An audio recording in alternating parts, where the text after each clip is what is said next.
Everyone, welcome my channel Neetu seated classes. तो आज की इस वीडियो में हम ईवीएस पेडागोजी का एक मोस्ट इम्पोर्टेंट टॉपिक पर्यावरण शिक्षण के सिद्धांत के बारे में पढ़ने वाले हैं कि पर्यावरण शिक्षण के कौन कौन से सिद्धांत हैं।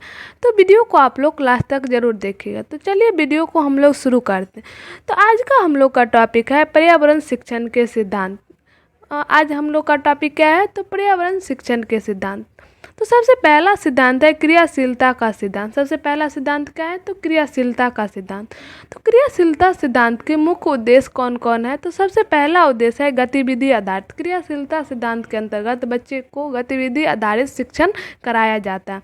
दूसरा है शिक्षा सक्रिय अधिगम। बच्चे इस सिद्धांत के अंतर्गत सक्रिय रूप से अधिगम करते हैं। और तीसरा है स्वयं करके सीखने की आदत। बच्चे में स्वयं करके सीखने की आदत का विकास होता है। बच्चे में अगर स्वयं करके सीखने का आदत का विकास होता है तो वो ज़्यादा से ज़्यादा सीखता है और बच्चे का ये ज्ञान जो होते हैं वो अस्थायी होता है। वो ये ज्ञान बच्चे कभी भूलते नहीं हैं। और बच्चे में वास्तविक अवलोकन करने की भी क्षमता का विकास होता है। और बच्चे में आलोचनात्मक चिंतन या किसी समस्या का समाधान करने का विकास होता है। खुद से अगर कोई चीज़ करके सीखता है तो बच्चे कोई भी चीज़ का समस्या का समाधान करने की क्षमता का विकास होता है। तो इस सिद्धांत के अंतर्गत अगर हम किसी बच्चे को गतिविधि आधारित कोई शिक्षण करवाते हैं, जैसे पौधे के विषय में जानकारी देना है, तो पहले उसको पौधे के अलग अलग भागों के बारे में बताएंगे, पौधे के विषय में अलग अलग जानकारी देंगे। उसके बाद अगर उस बच्चे को अगर कोई प्रोजेक्ट देते हैं कि तुम अलग अलग पेड़ों का अवलोकन करेगा, तो बच्चे ज़्यादा से ज़्यादा सीख पाएगा। और वो अलग अलग पेड़ों का अवलोकन करेगा, अलग अलग पेड़ों के पत्ती, अलग अलग पौधे के बारे में अलग अलग बहुत सारे जानकारी इकट्ठा करेगा। तो इससे उसमें खुद से करने की आदत का विकास होगा। तो हमेशा बच्चे को गतिविधि आधारित शिक्षण करवाना चाहिए। इससे बच्चे में खुद से करने की विकास होता है और बच्चे ज़्यादा से ज़्यादा सीखता है। तो इसलिए बच्चे के लिए क्रियाशीलता सिद्धांत ज़्यादा जरूरी है। अगला सिद्धांत है व्यक्तिगत विभिन्नता का सिद्धांत। व्यक्तिगत विभिन्नता सिद्धांत समावेशी शिक्षा भी व्यक्तिगत विभिन्नता सिद्धांत के आधारित ही है। उसमें भी बच्चे अलग अलग तरह के बच्चे होते हैं, तो उसके अनुरूप उसमें शिक्षा कराया जाता है। तो व्यक्तिगत विभिन्नता सिद्धांत का मुख्य उद्देश्य क्या है? तो कक्षा का असमानता। मतलब एक कक्षा में अलग अलग तरह के बच्चे होते हैं। जैसे कोई कम बोलता है, कोई ज़्यादा बोलता है, कोई तेज गति से सीखता है, कोई कम सीखता है। तो हमको सभी बच्चे को लेके शिक्षण करवाना है। तो पहले हम कक्षा के असमानता को उस तरह से उसका असमानता को देखते हुए बच्चे में शिक्षण करवाएंगे। अगला है मानसिक क्षमता।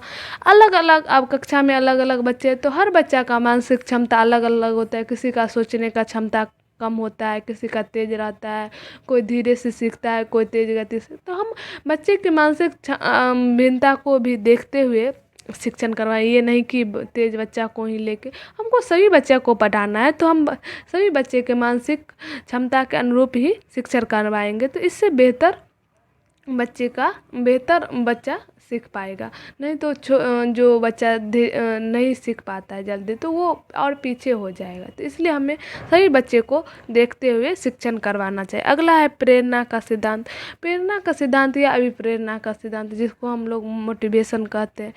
तो अभिप्रेरणा का सिद्धांत का मुख्य उद्देश्य का है आंतरिक क्रियाशीलता। बच्चे अंदर से मोटिवेट हो पढ़ने के लिए या सीखने के लिए, कोई चीज़ करने के लिए।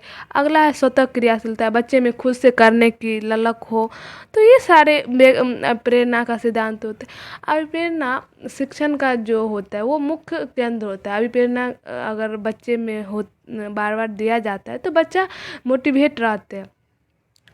इस अभिप्रेरणा के द्वारा ही बच्चे का शिक्षण का लक्ष्य निर्देशित होता है। तो इससे बच्चे मोटिवेट रहते हैं और ज़्यादा से बच्चे में आंतरिक जो सीखने की ललक होती है, तो वो उसमें ज़्यादा से ज़्यादा विकास होता है। तो अभिप्रेरणा का सिद्धांत भी बच्चे के लिए बहुत ज़रूरी है। अगर अभिप्रेरणा का सिद्धांत का हम लोग प्रयोग नहीं करते हैं तो बच्चे थोड़ा दिन के बाद वो पूर्ण पहले जैसा हो जाएगा। अगर प्रेरणा बीच बीच में हम देते रहते तो बच्चे में क्रियाशीलता बना रहता है और वो सीखने के प्रति उसको रुचि उत्पन्न हो जाती है। और बच्चे में जैसे नैतिक सांस्कृतिक मूल्यों का अलग अलग चीज़ों का हमेशा अलग अलग चीज़ों का विकास, मूल्यों का विकास होते रहता है। तो बच्चे के लिए अभिप्रेरणा बहुत ज़रूरी है। इससे बच्चा खुद अंदर से मोटिवेट रहते हैं और कोई भी कार्य खुद से करने के लिए हमेशा तत्पर रहते हैं।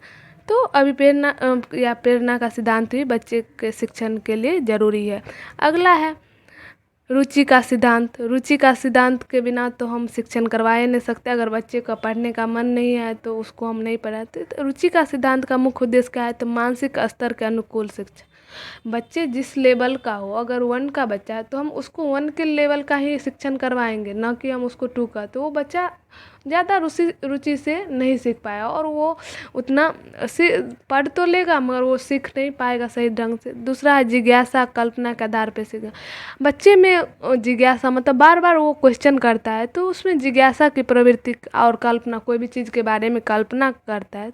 तो ये रुचि का सिद्धांत के अंतर्गत आता है कि बच्चे कोई भी चीज़ बच्चे को कोई भी चीज़ सिखाने के लिए पहले उसमें रुचि उत्पन्न करेंगे, तो वो ज़्यादा से ज़्यादा उसमें जिज्ञासा उत्पन्न होगा। वो बार बार क्वेश्चन पूछेगा, तो उससे उसमें सीखने का कोई भी चीज़ सीखने की ललक ज़्यादा से ज़्यादा होगी।